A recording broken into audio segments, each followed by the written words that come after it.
remercier l'université pour le soutien qu'elle apporte à la chaire UNESCO au quotidien. Je voudrais bien entendu aussi remercier la ville pour m'avoir aidé à mettre en place cette manifestation pour aujourd'hui. Je ne vais pas rappeler ce qu'est une chaire UNESCO, tu l'as dit très bien. C'est donc cette structure qui, je dirais, fait une articulation entre la recherche et le public et les gouvernements. Et c'est donc aujourd'hui, dans cette perspective, que cette journée est organisée. Alors, vous connaissez sans doute tous Jemuc, ce dessinateur qui a comme animal fétiche le chat. Et dans une de ses bandes, il dit « Recruter des chercheurs, c'est bien. Mais pourquoi est-ce qu'on ne recruterait pas des trouveurs ?» Je pense qu'aujourd'hui, on va répondre un peu à cette interrogation parce que nous allons tous vous présenter un ensemble de trouveurs, de collègues, chercheurs et chercheuses qui ont travaillé sur le populisme. Alors je voudrais souligner d'abord l'actualité du thème et donc l'intérêt qu'il y a eu pour le Conseil de l'Europe qui co-organise cette manifestation et la ville à choisir ce thème parce qu'il ne se passe pas un jour, une semaine sans que la presse, sans que les médias de manière générale évoquent le populisme.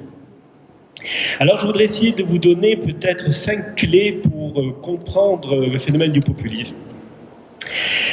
Premier point, pour moi le populisme n'est pas une idéologie, c'est une stratégie. Ça veut dire que ce n'est pas un système de pensée organisé qui va essayer de transformer le monde pour le faire ressembler au système, mais tout simplement un moyen d'arriver au pouvoir et de s'y maintenir.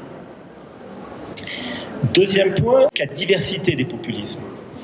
Il y a des populismes de droite, Front National, AfD en Allemagne, FPE en Autriche, 5 étoiles en Italie, mais il y a aussi des populismes de gauche, France Insoumise, ce qui se passe au Venezuela.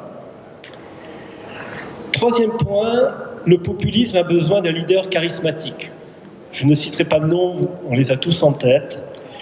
Sans ce leader, tout s'effondre, et c'est lui qui va désigner l'ennemi.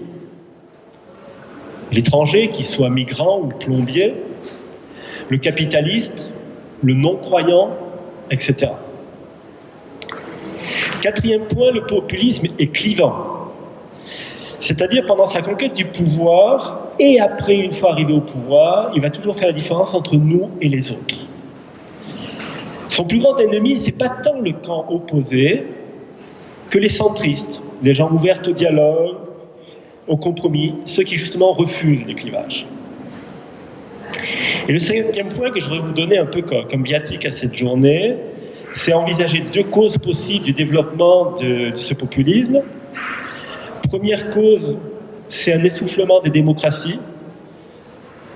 Est-ce qu'aujourd'hui, il est aussi excitant pour un citoyen européen de savoir qu'on discute à Bruxelles de la normalisation des palettes qu'on met dans les camions que c'était en 1963, lorsque Konrad Adenauer et Charles de Gaulle ont signé un traité d'amitié franco-allemand.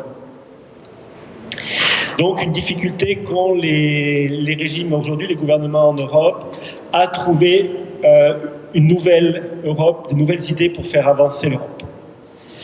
Et la deuxième explication qu'on peut trouver au populisme, ça serait, et c'est une réaction globalement à la mondialisation qui fait peur à beaucoup, notamment à ceux qui n'ont pas les moyens ou qui se sentent un peu désarçonnés par rapport à l'évolution du monde.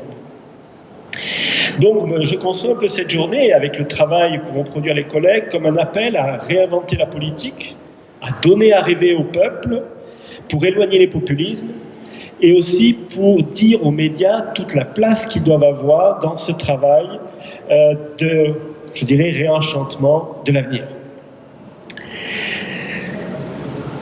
La journée d'aujourd'hui va s'articuler en 3 ateliers. Le premier, ce matin, sera consacré à la France, avec le professeur Gardner de l'Université de Bordeaux 4, Jérémy Picot, un collègue de l'IUT, donc de l'Université de Strasbourg, et Aurélie Aubert, qui est maîtresse de conférence à l'Université de Paris 8. À 14h, ce sera le deuxième atelier consacré aux pays arabes, puisque les 3 pays du Maghreb sont représentés, plus le Liban. Et à 18h, ça sera, je dirais, le reste du monde, la Roumanie, l'Italie et l'Amérique du Sud qui seront envisagés. Donc je vais être bref, je ne vais pas faire trop long pour ne pas empiéter sur le travail de mes collègues. encore une fois remercier la ville de Strasbourg et notamment Yael Poussidon pour l'excellent travail que nous avons mené